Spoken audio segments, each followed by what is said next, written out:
condition na ako ng karburador ng F6A. So ito na po siya ngayon.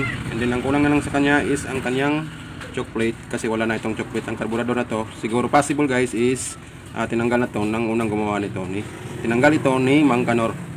So ang ginawa ko guys is tinanggal ko yung choke plate ng karburador ng unit ko, and then gumawa ako ng choke plate. So ito yung ginaya ko, galing dito sa stainless na steel plate. So hindi kasi pwedeng metal kasi kakalawangin, so stainless na steel plate yung ginawa ko guys para makabit ito. So pag si Mang Kanor nito guys, sigurado guys ang gagawin nila is tatanggalin nila to, o di kaya ay tawag nito tatalian nila ng alambre katulad nito. Ito yung dating karburador ng pang Mitsubishi Multicab, yung binaklas natin ng unang video. So ayan guys, ito yung choke, yan yung choke plate. So ang ginawa nila is nilagyan nila ng tali itong alambre na to. So, nakita nyo yan, nilagyan nila ng tali, then tinali nila dito ito. So yan, ganun ka-genius si Mang Kanor guys. Talagang hindi nila inunawa kung ano ang function ng piyesang ito.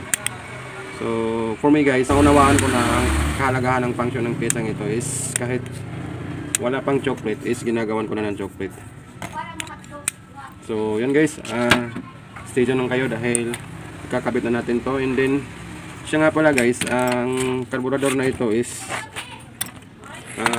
tinabasan ko siya dito, bali nilakihan ko ang butas niya kasi nga mas mataas, mas malayo yung butas ng original karburador ng Mitsubishi. So ito yung carb insulator ng Mitsubishi. So pasok na siya guys. So ayan, so ang ginawa ko is gamit ang ako nito guys. So tinaga ko yan, kinain na aluminum metal na galing dito sa karburador. So tinaga ko lang siyang ilimbas guys, ganyan. So ganyan. So iwan ko kung anong tawag nito sa Tagalog, kasi sa amin dito sa Bisaya is limbas ang tawag namin dito. So ngayon is okay na to and ready to install na to guys. So stay tuned lang kayo guys dahil papakita ko sa inyo kung paano ito ikabit at kung paano mapaganda natin ang andar ng Mitsubishi Multicab na yun. Turahan ko na rin para mas maganda tingnan, and then naikabit ko na rin ang kanyang choke plate. Ayan guys, ito yung pinagtatanggal ni Mang Kanor. So gumawa na rin ako ng gasket para dito sa kanyang carburetor insulator. So bilamoid paper yung tinabasa natin. So kapag nakabit kayo nito guys, wag na wag kayong gumamit ng pandikit o gasket maker. So hayaan nyo lang na ikabit yan.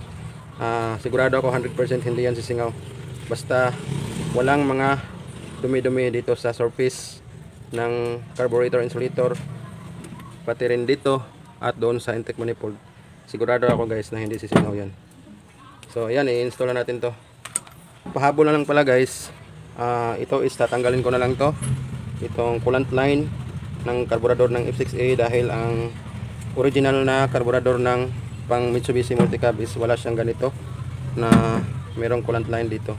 So dito lang siya na side. So kung hindi ako nagkakamali, ito yung thermowax para sa coolant line para mag-open fully ang choke. So ito lang yung kakabitan natin. Bale ito lang yung kakabitan natin. Ito is tatanggalin ko na to kasi wala namang linya doon sa original setting ng Mitsubishi Multicab. So yan, ready to install na ito. So ayan guys, ikakabit na natin ang carburetor. So bale ito yung kanyang motor line, dalawa lang siya guys. Itong hose na ito guys is bago to, pinalit ko kasi maikli lang yung original na hose. Ito lang po yun guys. So hindi siya aabot. So binilhan ko siya ng mga higit 1 foot na hose para umabot sa water line o coolant line ng carburetor ng F6A. So bale itong dalawang hose lang na to guys ang ikakabit natin sa coolant line ng carburetor.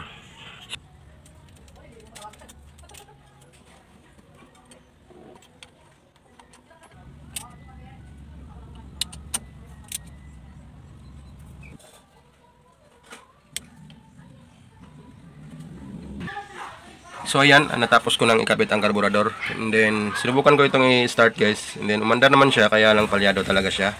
Kasi nga marami pang problema ito guys. So ang problema nito is nasa distributor. Kung titingnan nyo yung distributor guys, yung kanyang vacuum advancer, ang diaphragm ng vacuum advancer guys is butas na sa kalawang. And then yung kanyang mga high tension wire guys is binalutan na rin ng electrical tape. So expected natin yan na may busted na. So tatanggalin natin yan at kailangan natin i-overhaul ang distributor guys. So ayan guys, tatanggal ko ng distributor. And then ito yung papalitan natin ng diaphragm. So ito yung diaphragm ng vacuum advancer guys. So papalitan natin ito ng pang F6A guys. Sana sukat lang yung pang F6A na diaphragm ng vacuum advancer. And then guys, pakita ko sa inyo ang engine. So binaklas ko na siya para na rin na ma-adjust natin yung valve clearance nya. So as you can see guys, maganda ang design ng rocker arm ng engine na ito. Kasi yung pang F6A guys, hirap i-adjust yung sa exhaust valve. Ito guys, madali lang siyang i-adjust.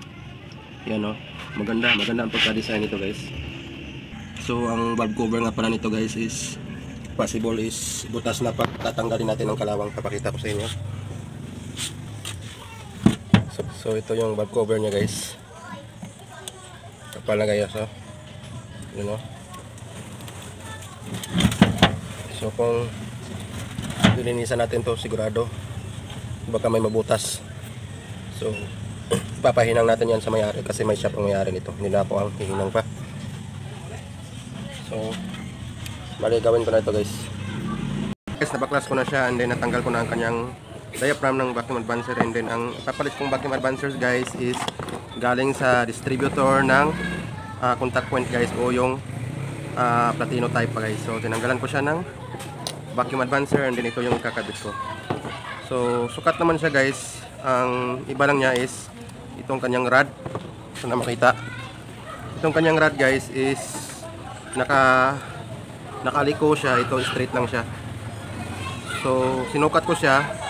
So may kunting sabit. So bali itutuwid ko lang tong nakabaluktot na rod guys. So pwede na siyang ikabit.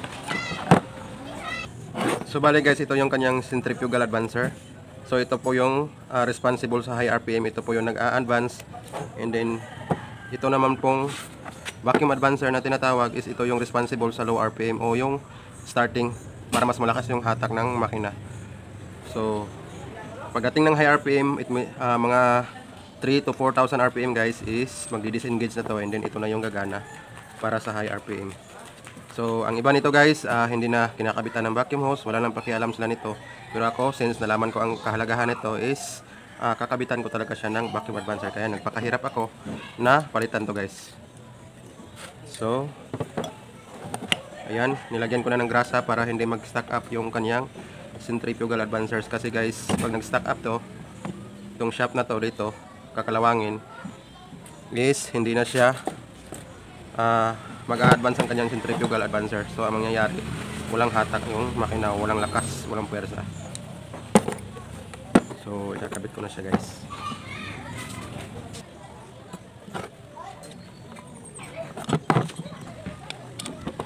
Guys, testing muna natin to. Kinabitan ko siya ng vacuum hose, and then dapat itong kanyang signal generator or pulsar kung tawagin sa mga mekaniko ng motor, or pickup coil. So maraming tawag nito guys. So sisipsipon ko lang itong kanyang vacuum hose. Dapat itong kanyang signal generator is gagalaw to. So tingnan nyo lang guys. So it means na once na pagtayo ng gas pedal guys sa starting is ito yung gagana guys, itong vacuum advancer na to, para mas malakas yung hatak natin ng ating sasakyan. So may isa pa palang problema guys. Bali sa sobrang tigas tanggalin ng kanyang distributor cap is naputol ang bolt. Ito yung bagong putol ako nang tumanggal nito guys, nabali talaga siya, naputol. So ang isa naman niya is putol na, yan, kinalawang na. So kailangan ko pa itong targetin ng welding. So ito yung advantage natin guys kapag marunong tayo sa welding, kasi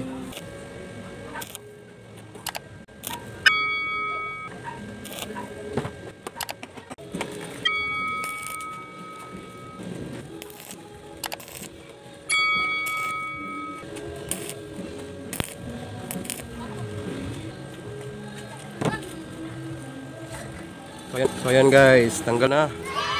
So,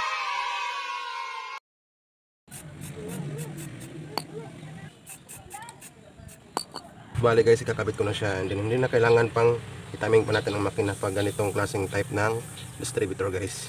Pero yung gear type guys is kailangan nating i-timing natin yun sa top dead center cylinder number 1 bago natin ikabit.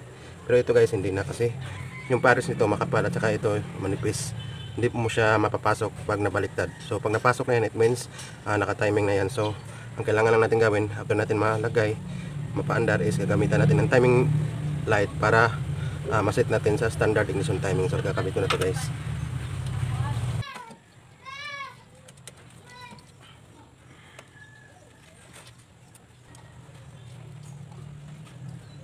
So tester ko lang yung high tension wire guys, sana okay pa siya. So good pa siya guys, may reading pa, so ibig sabihin hindi pa putol ang high tension wire. Sana lahat good pa para hindi na ako mahirapan pang magpabricate ng high tension wire. So okay pa, pasok pa to.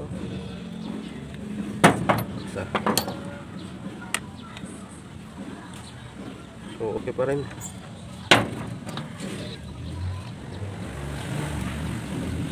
So good pa guys. So hindi ko na lang ito papalitan. Tinanggal ko yung rocker arm niya para malinisan, and then sa nakikita ko guys is mas maganda ang disenyo nito sa sistema ng rocker arm compare sa F6A, kasi hindi ito masyadong malagitik dahil naka roller guide na ang kanyang rocker arm. Pati rin dito sa kanyang exhaust valve, ang rocker arm ng exhaust valve ay naka roller type na rin. So 12 valve pa rin to guys. So maganda ang disenyo ng sistema ng kanyang rocker arm guys. So ikakabit ko na ito guys.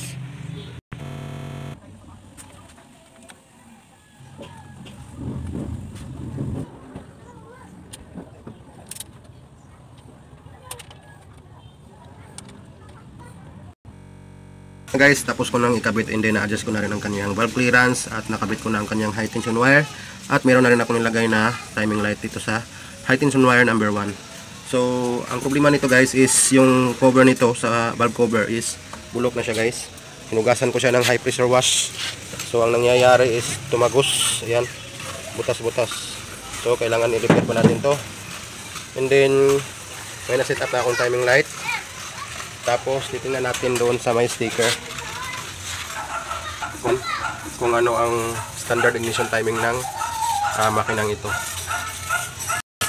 Kali guys, dito tayo makakakuha ng information ng makina. So hindi lang natin totally maintindihan ito kasi hindi naman English ang nakasulat, kundi Japanese na letter.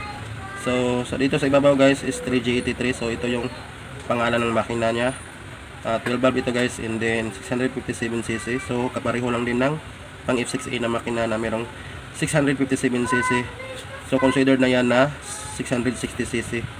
And then hindi na natin maintindihan yan, 900 plus 50 rpm. So ito yung importante guys, 5 degree before top dead center plus 2. So hindi natin alam kung ano yung plus 2. Siguro kung nalagpas ng dalawa, so 7 degree. So yan yung tolerable ignition timing niya at 900 rpm. So isiset natin to sa 5 degree before top dead center. Ang problema lang guys is wala akong rpm gauge, so tatansyahin ko na lang yung rpm nya, and then isiset natin siya sa 5 degree. And then dito hindi na natin maintindihan yan. Ito guys, sa pagkakaalam ko nito, ito yung intake valve clearance at saka exhaust valve clearance. So in-adjust ko na sa clearance na to. So 0.20 mm ang intake valve, and then 0.30 mm ang exhaust valve. So papaano ito sa pang F6A? Bali ito yung TDC o top dead center. Ito naman yung 5 degree before top dead center, at ito naman ang 10 degree before top dead center. So dito sa flywheel guys, meron tayong makikitang guhit. So pag andar niyan, dapat yung guhit dito sa flywheel is tatapat dito sa gitna. Bali ito yung 5 degree before top dead center. Bali dito natin siya itapat. So papaandarin na natin to guys. Pahiya. Bali may mensahe lang din ako sa kapwa ko mekaniko na nag-aayos ng mga multicab. So kung nakasanayan nyo na tanggalin o ibuka ito lagi itong chocolate, is mas mabuti kung mag-practice kayo na ibalik nyo sa original setting yung carburetor, kasi pinag-aralan to ng engineer. para maibigay na maganda yung response ng makina at smoothness ng makina. Bali mas mabilis siya panda rin. So wag nyong sanayin ng sarili nyo na tinatanggal nyo to or binubuka o ina-adjust nyo to lagi. Minsan tinatalian sa gilid ng alambre para mag-open to lagi. So dapat ganyan lang siya. And then once na umandar ito is mag-open yan ng konti. Then after ma-reach ng makina ang normal temperature, dahil nakakabit dito yung coolant line, so ang mangyayari is magpupuli open na itong kanyang chocolate. So dapat wag na wag nyo itong tatanggalin. And then meron akong kinabit dito pang testing lang ito guys, para na gagana ang ating vacuum advancer sa distributor. So wala kasi yan. Din papakita ko sa inyo kung ano yung maging reaction nito once umandar ang makina. So hindi ko na siya apakan ang gas pedal.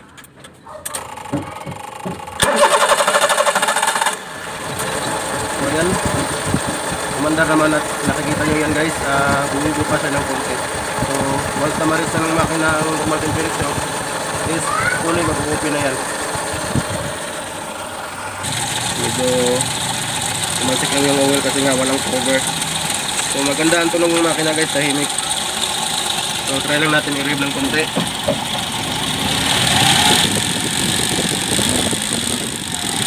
Nakasik yung oil kapag i-rev natin ng todo.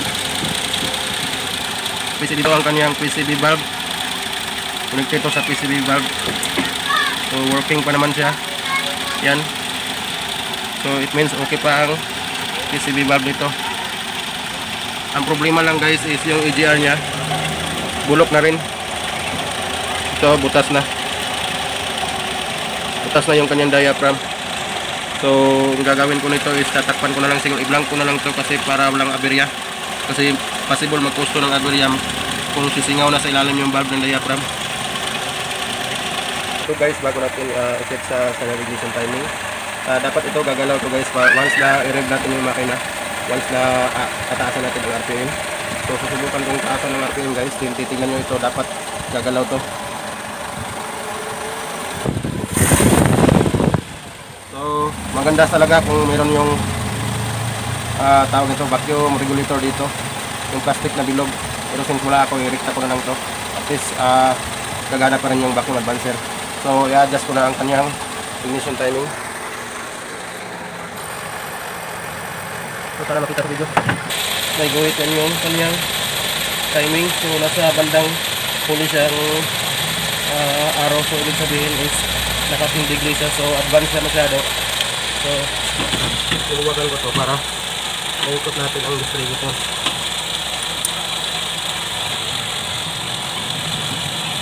So tulog na. Ulit. Ayan. Kung nakikita nyo, nasa gitna na siya ng between 10 degree at saka 5 degree. Ilagay natin yan sa gitna ng araw.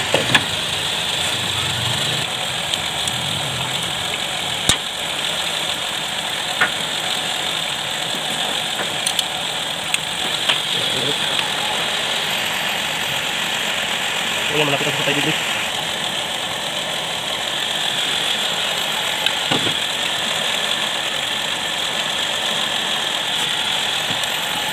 So yan guys, pag-degree na siya. So try ko higpitan kung hindi ba nagbago yung timing. So yun, kita nyo guys. Check ko naman.